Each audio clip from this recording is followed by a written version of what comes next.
that. But we're here to make that mindset change, because Yes. engineering is not actually a big word, because for both of us who are moms, For you, who's such a smart, intelligent. but for you will Yeah. actually learn from your child, because all our children, Yes. I mean, we have kids. All our children are natural engineers. If you look, if you see your daughters or my kids, for one, they're natural engineers because you know the kids. They explore through touching, through discovering how things work. So our kids, they break things apart and then they try to put things back together. As simple as a water bottle. Yes. They'll try to open it, break things apart, and then put things together. And that's actually engineering. Already, yes. So kids actually learn naturally through engineering. And engineering is just basically discovering how things work. So that's where the tagline came from. Engineering for kids. So it's an advocacy of ours to help this mindset of people here in the Philippines that are very much intimidated about science, technology, engineering, and math. But actually, these 4 concepts should be taught in one.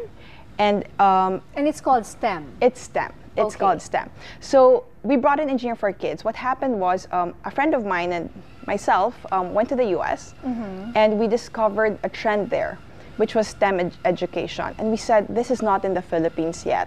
And it was quite famous there. It's just in the past 5-6 years. So Engineering for Kids is one popular program in the US. So we brought it here. Half of its curriculum is programming and robotics for children. Programming and robotics, another, 2 other big words. Yes, but going back again to STEM advocacy, so we're bringing it here to the Philippines and we're pushing for our for our movement, which is STEM advocacy. Because what's important is, again, science, technology, engineering, math are not taught in STEM education, are not taught separately in isolated subjects. Kasi how do we learn science ba? Yes, we have different subjects. Right. How do we learn math? Books. Memorizing the formulas. Yes. Here, we don't do that.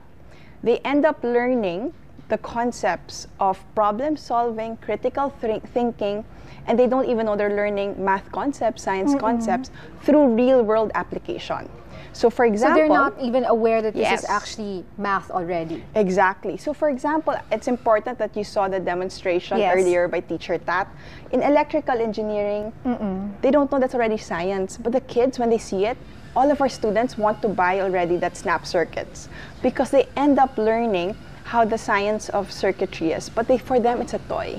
Yes. So it's nice that the kids play with science-inclined or STEM-inclined toys, and they build their own, and they're playing in our classes, and they don't know that they're learning at the same time. Already. And what they're learning is not the STEM form, it's not the science formulas. They're learning problem solving, critical thinking, logical thinking, and just trying to learn innovation, being creative. And that's what the world needs. So we can see that you're telling us the value of, unleashing your creativity, Yes. Creating and experiencing what you're Yes. actually doing, things that are so different from a classroom setting. Yes, because what's important for STEM is they will learn through experiencing it. So they have to touch it. They have to touch it, they have to build it, they have to test it. So in school, how is grading, how do people grade students? Is by giving them test paper, And then taking it. if they memorized it and studied it well, memorized, and fill in the formulas, that's how they're graded. In Engineering for Kids, in STEM education, which is our advocacy, they will make their product through their problem-solving skills, and they will test it. Their award is if their testing is successful. Yes. So and like if it any fails, engineers, what if it fails? that's the best thing because Okay. it's the best teacher. Okay. We want actually our fail. children to fail their test results so they know and they Why? discover what can be an improvement and what can Yes. be a perfect setup or a perfect build. Yes. So, Chesca, your background is you're actually a stockbroker, a former stockbroker. That's why when we were watching Warren, she understood all the numbers, and you just quit your Yes, job as a I've been stockbroker to put this up. Yes, I've been an investment analyst for, I would say, 9 years. Yes. But it really demands time. It's very much male-dominated if you see it, but I admire the women in our industry, really, and the mothers there. Yes. But as a young mom, I had to choose my children. So I had to quit. Maybe for a while, let's see. Yes. I had to quit, and I helped my friend put up this Engineering for Kids, or what we call Smile Group. It's a company that we put up, and then we went to the US. We looked at different programs that are, trending globally, and one of is STEM for education. So we brought Engineering for Kids, which is one of the popular ones that are abiding the STEM education. I mean, you're lost to that, to the stock broker, industry. But now you're doing this Engineering for Kids, and it's an advocacy. How is that like? The change from being that type of high-flying, stockbroker, and now you're an entrepreneur and an educator. Yes, you know what? Secretly, Yes. In my college years ago, a decade ago, I used to teach. Okay. And I would say, I wouldn't know that I was, but I would say, looking back, I was a STEM advocate. Because I'm a math graduate. Yes, just like Teacher Jeannie earlier, she's always been into music. And now you've always been into math. Yes. Okay. I've been teaching math throughout my college. I didn't end up a teacher, but definitely that's been a part of me. So when I had this opportunity with a friend to bring in STEM teaching in the Philippines, try to put another twist to teaching science, technology, engineering, math, and I really jumped into it because it's also still a passion. So you don't miss your previous life? Not much, because my kids are very important. So we'll see when my kids are older, and let's see. But it's great because we can see that people like you, it's very hard for working moms, but I totally understand you because I'm also going through the same. And it's always that debate whether, should I work this much or spend time with my kids. What is maybe your advice to other parents or mommies out there who would like to pursue their passion? In your case, you're an entrepreneur and an educator, but not necessarily this kind of business. What is your advice to parents who would like to live out that dream? Like for me, like what you're doing now. I don't think moms should quit their jobs. I definitely do believe and agree with some parents who believe in two working parents at home. I'm working again, but I think there is a balance. There is a balance. It can work. You just have to find that. Like you have to know your priorities. And your children will be a priority, but it doesn't mean working will not be. So there's a balance. Like for one, before I wouldn't really care where my job is. Yes. But right now, it's important that my job is near my house. Yes. So I can go home for lunch. And it's important also, I work with people. This is the primary thing. I work with people whose family values are aligned with mine. So they know where I'm coming from.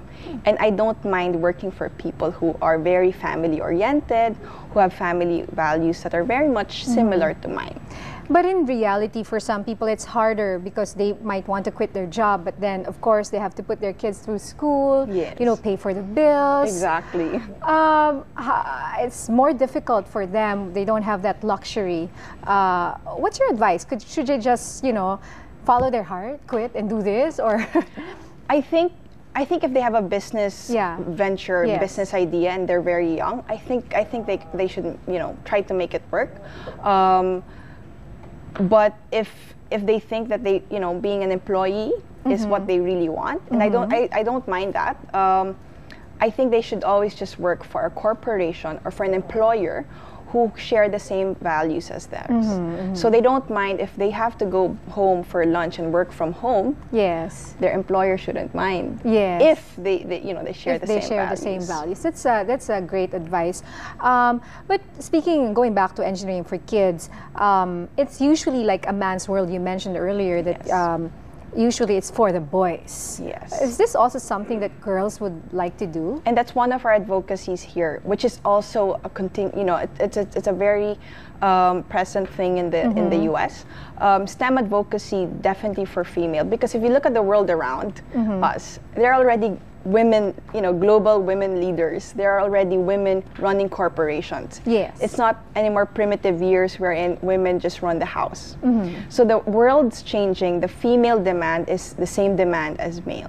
So problem solving, critical thinking, all these skills that they probably thought were very much male-dominated, female can do those as well. Women can do those as well. And we can see that. I mean, we've seen Yes. it all over the world, how women are now so empowered Yes. and doing the stuff that even better than the Yes. guys, right? That's why we have to change that Yeah. mindset.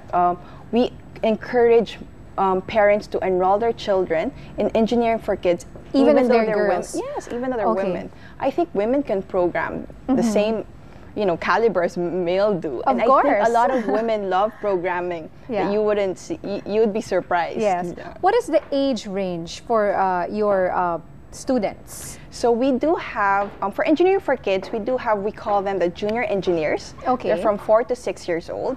And we offer regular engineering courses to them. You got aerospace engineering, you got Yes. civil engineering, mechanical engineering, environmental engineering, industrial. And also, very importantly, is our famous one would be junior robotics. Okay. So That's as your young most as popular. 4 to 6 years old, Okay. will learn simple machine using Lego education. And then we have the apprentice engineers, which is from 7 to 14 years old. We offer those regular engineering courses as well. At the same time, we offer programming. So they make their own games. So if you see your They games like invent, Flappy Bird yes. or car racing games on the phone, they can create those similar games on their computers. That's Their really own storyboards amazing. and they create it. Yeah. And then also robotics using EV3 under Lego Education, which was just demonstrated. I'll actually have to fix that. Yes, later maybe if we have time. Yes. But so these classes are not meant to replace, the traditional Yes. schools. So it's not something that that's there for you to just do all the time. I mean, Yes. there's a classroom setting Yes, as that's well. that's good to be clarified because our STEM advocacy is not to replace or not to be an alternative education. Keep your children in school. Yes. Learn as much as they can. We are here to be an after-school program because our primary thing is for kids to have fun but learn at the same time. So after school, bring your kids to us and we'll have fun with your kids. They'll play with us, they'll make their own toys, they'll bring home their own toys, and they build those toys. So they can bring home those inventions, Yes. those Yes. robots, and it's all part of the package. What is the price range for your courses or programs? It varies. It varies definitely. Like for example, in our center, it can be as much as 4,500 for 4 sessions. But if you are a student in a partnered school, it can be as low as. It can vary. So maybe 500 to 1,000 per session. Per but session. It can vary from 10 to 12 sessions, so it depends. And I understand some of your classes, you offer it for free for first-timers, so they Yes. can test.